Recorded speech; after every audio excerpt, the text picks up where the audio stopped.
Hello guys, आप सभी का फिर से स्वागत है मेरे चैनल AJD सॉल्यूशन में। आज का जो हमारा टॉपिक है वो है ऑपरेशनल एम्पलीफायर। ऑपरेशनल एम्पलीफायर बहुत ही इंपॉर्टेंट टॉपिक है हमारे एग्जाम के पॉइंट ऑफ व्यू से। आपका एग्जाम चाहे किसी भी तरह का हो, लाइक इसरो, DRDO, DMRC, तो जो आपका ओपैम है वह बहुत ही मार्क्स में आपका पूछा जाता है। तो सबसे पहले जो आज का हमारा वीडियो होगा उसमें हम लोग ओपैम का जो हमारा बेसिक इंट्रोडक्शन है उसके बारे में हम लोग बात करेंगे, और आगे की जो हमारी वीडियो होंगी उसमें हम हर एक उसके ऑपरेशन और एक उसके मोड और उसकी एप्लीकेशन जो है उसके लिए हम एक अलग अलग से हम लोग वीडियो बनाएंगे। तो और उसके जो न्यूमेरिकल है, किस तरह के क्वेश्चंस एग्जाम में पूछे जाते हैं, उन पे भी हम लोग जो सेपरेट वीडियो है वो बनाएंगे। तो आज का जो हमारा वीडियो है बेसिक इंट्रोडक्शन का है। तो सबसे पहले हम लोग ओपैम के बारे में जानते हैं कि ओपैम क्या है। तो ओपैम का कुछ आपने कभी भी देखा है, जो डायग्राम है वो कुछ इस प्रकार है। आपने देखा होगा कि उसके कुछ इनपुट टर्मिनल होते हैं, कुछ आउटपुट टर्मिनल्स होते हैं, और कुछ उसकी जो आपकी सैचुरेशन वोल्टेज आप देते हो प्लस VCC माइनस VCC। तो इसके बारे में हम लोग बात करते हैं। तो सबसे पहले हम बात करते हैं आपके नॉन इन्वर्टिंग टर्मिनल की। ये ओपैम का एक सिंबल होता है, ठीक है। तो उसमें जो आपका नॉन इन्वर्टिंग टर्मिनल है, इसका मतलब क्या है, पहले तो ये आपका इनपुट टर्मिनल है, नॉन इन्वर्टिंग और इन्वर्टिंग। नॉन इन्वर्टिंग का मतलब क्या है, अगर आप इस टर्मिनल पर इनपुट वोल्टेज को प्रोवाइड करते हो, मान लो कोई भी आपने इस पर जो है इनपुट वोल्टेज प्रोवाइड की, तो ये क्या करेगा, मान लो कि आपने इस टर्मिनल पर अगर ये वोल्टेज अप्लाई की, तो ये आपको क्या कर देगा, सेम आपको आउटपुट देगा। और इन्वर्टिंग टर्मिनल क्या होता है, अगर आपने इस पर कोई भी जो इनपुट है वो अप्लाई की, ये उसको इन्वर्ट करके देगा, उसको 180 डिग्री का फेज शिफ्ट करके देगा। तो ये जो आपको आउटपुट देगा वो कुछ इस प्रकार होगी। तो अभी हम जो आपकी वी आउट है, थोड़ा उसके बारे में भी हम लोग बात कर लेते हैं कि एक्चुअल में आपकी जो वी आउट है वो क्या होता है। वी आउट जो आपका होता है, ऑपरेशनल एम्पलीफायर की जो आउटपुट होती है वो आपका क्या होता है, इन दोनों जो इनपुट का डिफरेंस आपको आपका गेन के साथ मल्टीपल होके आपको मिलता है। तो ये आपका जो वी आउट होता है वो गेन इनटू में इन जो दो आपकी इन्वर्टिंग और नॉन इन्वर्टिंग वोल्टेज है उनका डिफरेंस होता है। क्या होता है, दोबारा देखेंगे। मान लो यहाँ पे आपकी कोई भी वोल्टेज है, मान लो कि आपकी कोई भी है V1 V2, तो इन दोनों के जो डिफरेंस होगा उसको वो एम्पलीफाई करके देगा। कितना एम्पलीफाई करेगा वो डिपेंड करता है आपका एम्पलीफिकेशन फैक्टर A पर। तो थोड़ा सा हम लोग देख लेते हैं कि इसके कुछ पैरामीटर्स क्या होते हैं।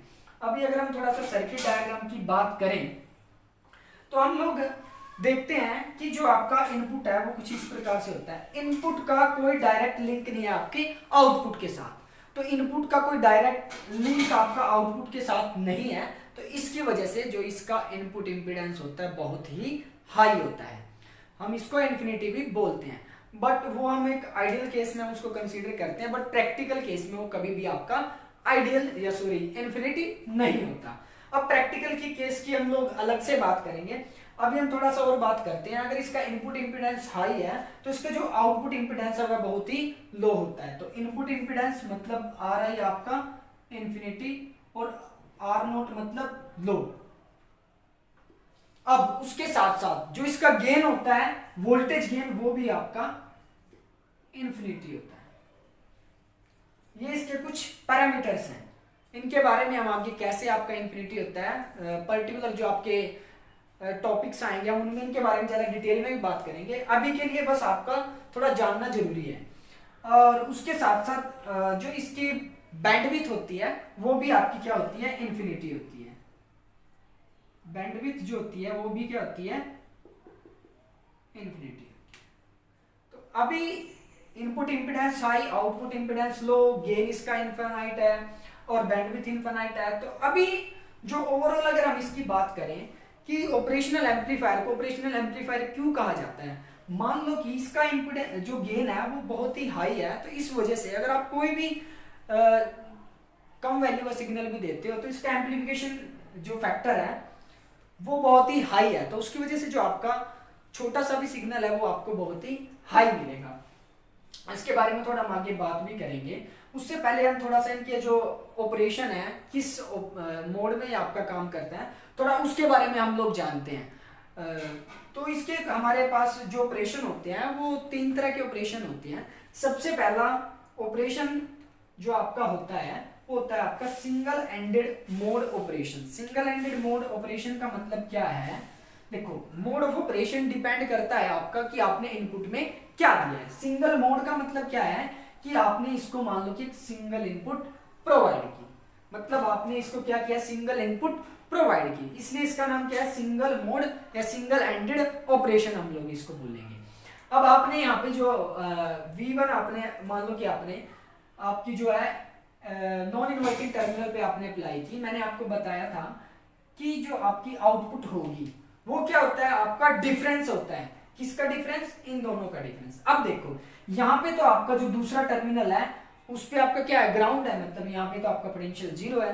तो अगर मैं उस डिफरेंस की बात करूं और ये आपका जो गेन है या एम्पलीफिकेशन फैक्टर है वो ए है या ए नोट, जो भी आप कंसीडर करना चाहो।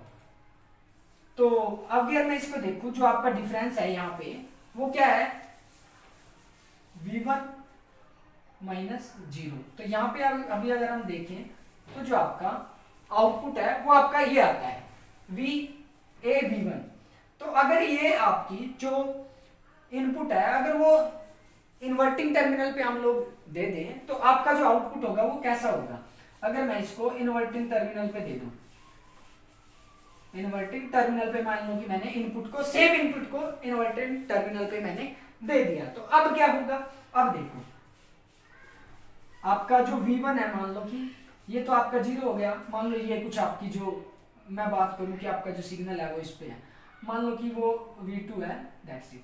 अगर मैं इसकी बात करूं तो यहां से जो आपकी आउटपुट है वो आपकी हो जाएगी -AV2। अभी यहां से आपने एक चीज को देखा, क्या देखा?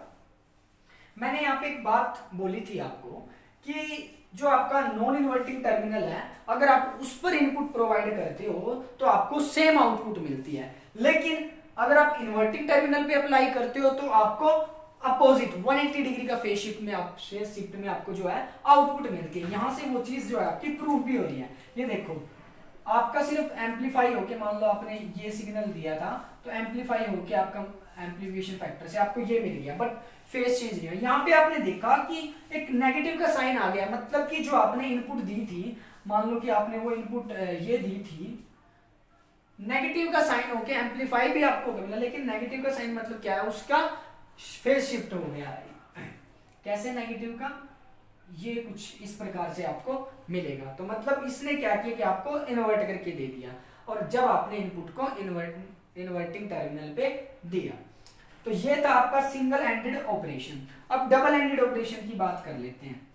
इससे आपको जो बेसिक प्रिंसिपल है कि किस तरह से जो आपका वी आउट है वो किसी भी ओपैम्प में आता है, उसके बारे में आपको बेसिकली जो जानकारी थी वो मिली। अभी अगर हम इसकी बात करें डबल एंडेड की, यहाँ पे आपको डबल एंडेड का मतलब क्या है कि आपका जो दोनों इनपुट है वो आपको दी हुई है, इन्वर्टिंग टर्मिनल पे भी और नॉन इन्वर्टिंग टर्मिनल पे भी। मैंने आपको एक सिंपल सी बात बोली थी कि जो आपका वी आउट है वो डिपेंड करता है आपका एम्पलीफिकेशन फैक्टर पे, ये आपका ए हुआ, और दोनों का डिफरेंस। तो ये दोनों का डिफरेंस V1 माइनस V2। तो ये आपका डबल एंडेड होता है, मतलब दोनों ही जो आपके टर्मिनल है उन पर आप क्या करते हो, आप सिग्नल प्रोवाइड करते हो। तो ये आपका डबल एंडेड ऑपरेशन हुआ। अब हम बात कर लेते हैं कॉमन मोड ऑपरेशन। ये एक टाइप ही होता है डबल एंडेड ऑपरेशन का। कॉमन मोड का मतलब क्या है कि इसमें क्या है कि मान लो आपकी इनपुट जो है सेम है, आपकी नॉन इन्वर्टिंग टर्मिनल पर भी सेम है और इन्वर्टिंग टर्मिनल पर भी आपकी जो है वो सेम इनपुट है। तो अगर हम देखें यहाँ पे, मान लो कि यहाँ पे अगर आपका V1 गया तो यहाँ पे भी आपका V1 गया। मान लो अगर मैं यहाँ पे इसकी बात करूं तो ये आपका क्या हो जाएगा, एम्पलीफिकेशन फैक्टर। अब दोनों का डिफरेंस। अब यहां से आपने क्या देखा, V1 माइनस V1। तो ये जो आपके पास फाइनल जो आउटपुट आ रही है वो आपके पास 0। तो इस तरह के केस में जो आपके पास आउटपुट होती है वो अप्रोक्सीमेटली 0 आती है, या कैंसल आउट हम लोग बोल सकते हैं, हो जाती है।